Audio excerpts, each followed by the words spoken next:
Good morning. मैं के S Chauhan GS वाला में आप सबका स्वागत करता हूँ। ये प्रीवियस ईयर क्वेश्चन पेपर की एक मैराथन प्रैक्टिस सेट चल रही है और इस प्रैक्टिस सेट में हम हर क्वेश्चन के लिए और हर एग्ज़ाम के लिए आपके लिए बेटर से बेटर कंटेंट देने का प्रयास कर रहे हैं। तो बच्चों, आओ हम बिना किसी देरी के अपनी इस मैराथन प्रैक्टिस को आगे बढ़ाते हैं। लेकिन बस इससे एक महत्वपूर्ण बात कि आप शुरू से लेकर अंत तक इस वीडियो को देखें और इस वीडियो को ज़्यादा से ज़्यादा शेयर करें, लाइक करें और अपने दोस्तों तक पहुँचाएं और अपने चैनल को सब्सक्राइब करें। बस यही हम चाहते हैं। तो चलिए बच्चों, शुरू करते हैं अपने इस पहले क्वेश्चन से।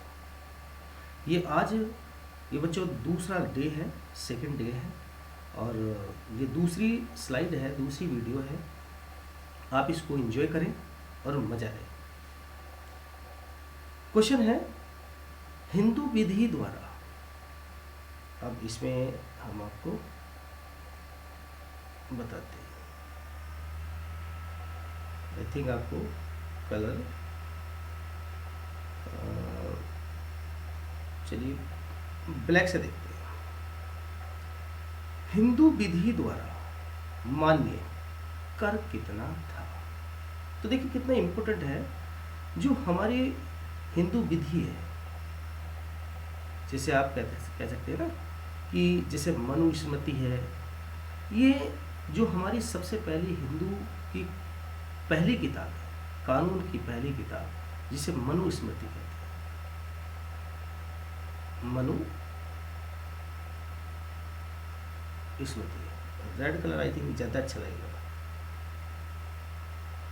यस, मनु स्मृति, जिसे हम प्रथम कानून की किताब कहते हैं। तो जो इस में लिखा है कि हमारे भारत में सबसे जो बेटर टैक्सेशन था वो 1/6 था। चाहे आप मौर्य काल ले लें, मौर्य काल, चाहे आप गुप्त काल लीजिए, गुप्त काल, ये एक बहुत अधिक मान्य टैक्सेशन था। इसलिए आपका सही आंसर क्या होगा? तो आंसर है बी। क्वेश्चन नंबर नेक्स्ट, मृगदाब, जिसे बच्चों सारनाथ है। मृगदाब एक प्लेस है जो सारनाथ मतलब यूपी की कहानी है। यूपी के बारे में बात करें में बुद्ध द्वारा दिया गया प्रथम उपदेश निम्न में से किस नाम से जाना जाता है? तो सबसे पहले तो एक इंपॉर्टेंट बात है कि मृगदाब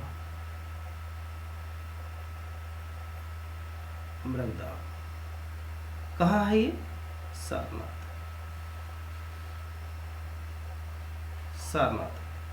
ये कहाँ है? आंसर है यूपी में। मृगदाब किससे जुड़ा है? तो दो लोगों से आप समझिए, एक महात्मा बुद्ध और एक किससे जुड़ा है? तो आंसर अशोक से।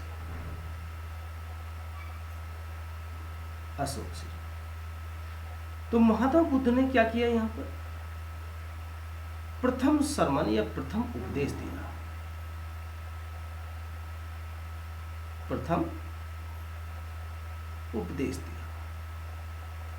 और अशोक ने क्या किया? अशोक सारनाथ पहुंचे और अशोक ने सारनाथ में एक स्तंभ लगवाया। यहीं पर एक धमेग स्तूप है।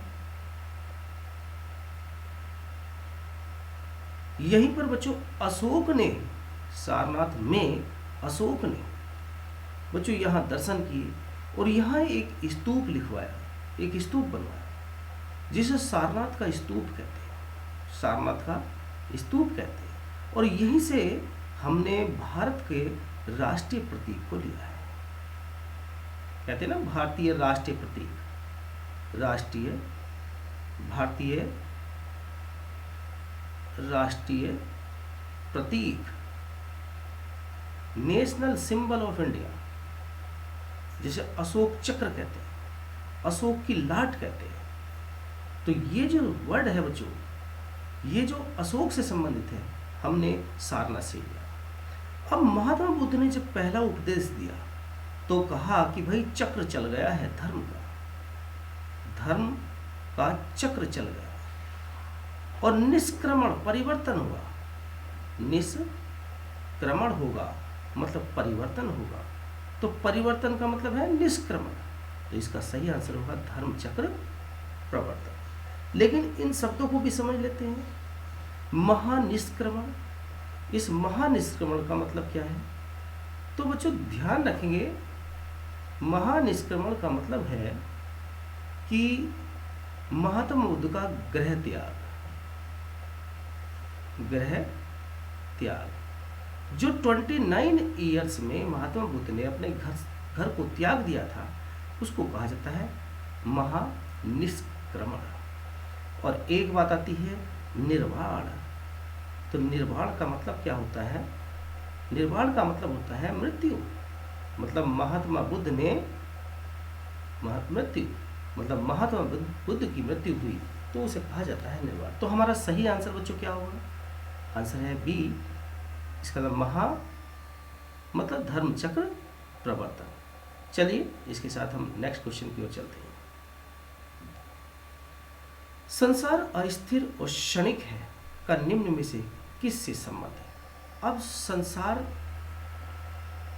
अस्थिर है और आप समझिए क्षणिक है। इसका मतलब ये है कि महात्मा बुद्ध ने कहा था कि भाई ये जो संसार है वो अस्थिर है और क्षणिक है। इसका मतलब है क्षणभंगवाद।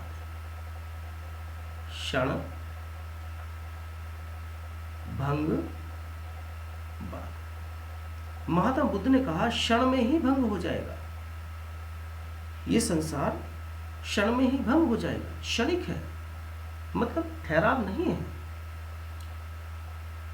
इसका मतलब ये है, उन्होंने एक कंसेप्ट दिया प्रत्यय समुत्तवाद। प्रत्यय जिसे कहते हैं प्रतीत, एक बार फिर से देखें,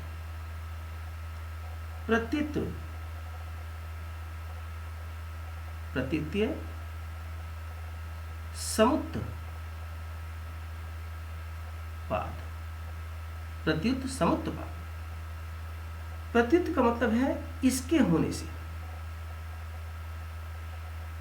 इसके होने से। समुत्तवाद यह होगा,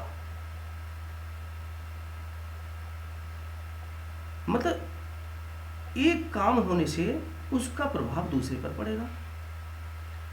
इसका मतलब यह है कि प्रत्युत समुत्तवाद का अर्थ है संसार की सभी वस्तुएं कार्य और कारण पर निर्भर है। कार्य एवं कारण पर निर्भर है, मतलब एक कार्य होगा तो उसका कोई ना कोई कारण होगा, मतलब इसके उत्पन्न होने से वह उत्पन्न हो जाएगा। और यही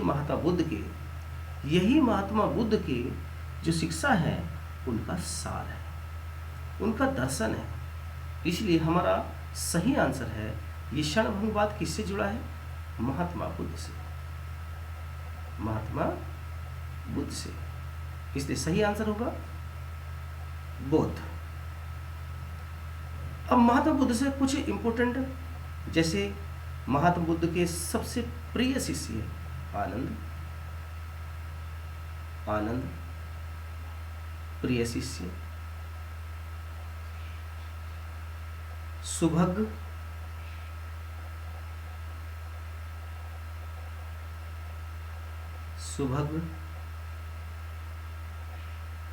अंतिम शिष्य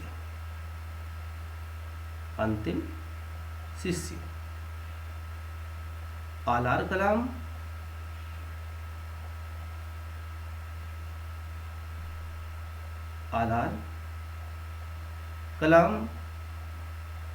प्रथम गुरु। चलते हैं बच्चों अगले क्वेश्चन की ओर। महात्मा बुद्ध के बारे में निम्न में से क्या सत्य है? देखिए पहला ऑप्शन देखिए, वे कर्म में विश्वास करते थे। अब महात्मा बुद्ध है, महात्मा बुद्ध जिनको हम सिद्धार्थ के नाम से जानते हैं, बचपन का नाम, जिन्हें हम तथागत के नाम से जानते हैं,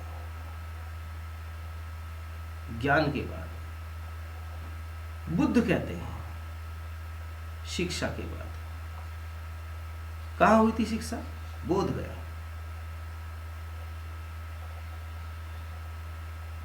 लाइट ऑफ एशिया कहते हैं, लाइट ऑफ एशिया, शिक्षा को फैलाने के कारण। तो महात्मा बुद्ध जब ज्ञान हो गया और जब महात्मा बुद्ध पाली भाषा में अपनी शिक्षा देने लगे, और सबसे पहली शिक्षा कहाँ दी थी? सारनाथ। तो उन्होंने बताया कि कर्म करना बहुत इंपॉर्टेंट है। उन्होंने कर्म में विश्वास किया, तो आंसर ऐसा ही है।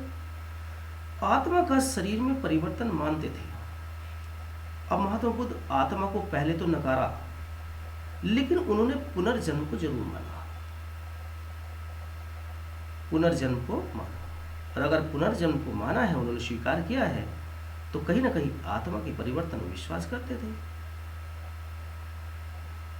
महात्मा बुद्ध ने कहा कि निर्वाण मतलब जीवन का अंतिम लक्ष्य मोक्ष है। मोक्ष जीवन का अंतिम पड़ाव है, इसलिए उन्होंने निर्वाण की प्राप्ति का में विश्वास किया। मोक्ष का मतलब है निर्वाण, मतलब बुझ जाना। ज्ञान की प्राप्ति होने के बाद मोक्ष की प्राप्ति होना, निर्वाण में उसमें विश्वास करते थे। लेकिन ईश्वर की सत्ता में उन्होंने विश्वास नहीं किया।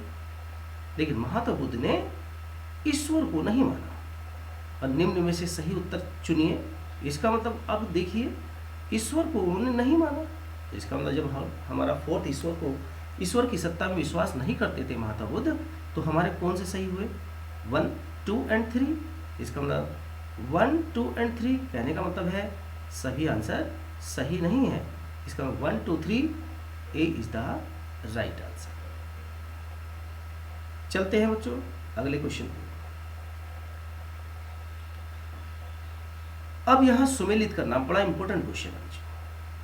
अब सबसे पहले इसे मैच करने से पहले यहां देखो, पहले ऑप्शन से शुरू करते हैं। ए का 1, बी का 2 और ए का 4 और ए का 3। इसका मतलब ये हुआ, अगर हम पहली बार इस क्वेश्चन को सरसरी नजर से ए बी सी डी में देखें तो सब में 1, 2, 3, 4 मतलब अलग अलग ऑप्शन है। इसका मतलब किसी एक का अगर हमें पता चल जाएगा तो हमारा आंसर सॉल्व। जैसे हम पैणी की बात करें तो पैणी ने एक इंपॉर्टेंट किताब लिखी जिसका नाम है अष्टाध्याय।